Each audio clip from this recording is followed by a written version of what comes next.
Баршаңызға сәлем. Бүгін сіздермен бірге өте дәмді, нәзік, әрі тәтті болып шығатын балды торт жасайтын боламыз. Менімен бірге болыңыздар. Видеоны қарамас бұрын арнама жазылып, лайк басып кетуді ұмытпаңыздар. Ең алдымен ыдысымызға 3 жұмыртқа саламыз. Және де 200 грамм қант салып, екеуін араластыратын боламыз. Бөлме температурасында тұрған 250 грамм сары майымызды қосамыз. Және де жақсылап тұрып араластырамыз. 2 үлкен қасық бал саламыз.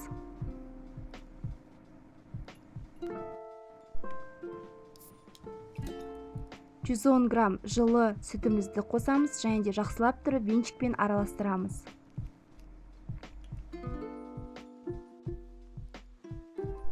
Барлығын водяной баняда еріте отырып араластырамыз. Осылай ериді.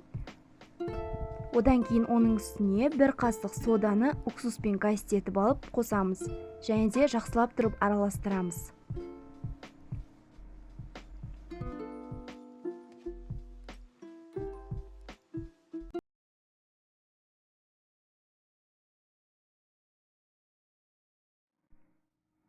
...400-450 граммдай ұнды осылай елеуіштен біртіндеп өткізіп, нанын елейтін боламыз.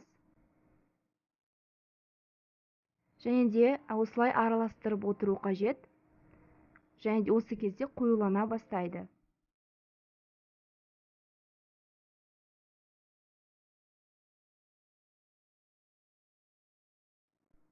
Тортымыздың наны дайын болғаннан кейін жарты сағатқа холодильникке қоямыз.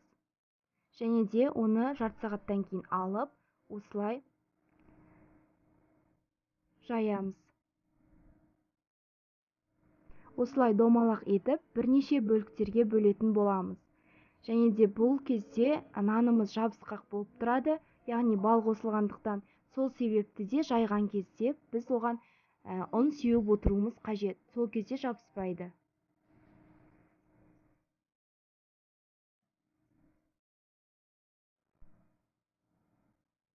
Жабыспас үшін формамызға осылай ұнды сеуіп қоямыз.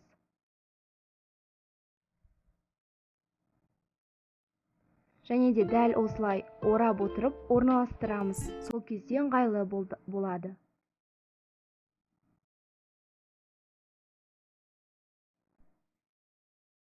Корждардың шетінен қалған артық бөліктерді осылай ұсақтап бетіне себетіндей жасап қоямыз. Кремімізге мен сливки және де қаймақ қосатын боламын. Сливкиді осылай миксермен араластырамыз.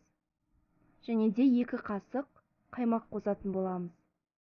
Және де екеуін жақсылап тұрып осылай миксерлейміз. Араластырып болғаннан кейін осындай формаға ие болады. Су мен қантты араластырып, осылай корждардың бетіне жұмсақтық, нәзіктік үшін жағып шығамыз. Әрбір корждың үстіне осылай кремімізді жағып, біртіндеп тортымызды жинақтаймыз.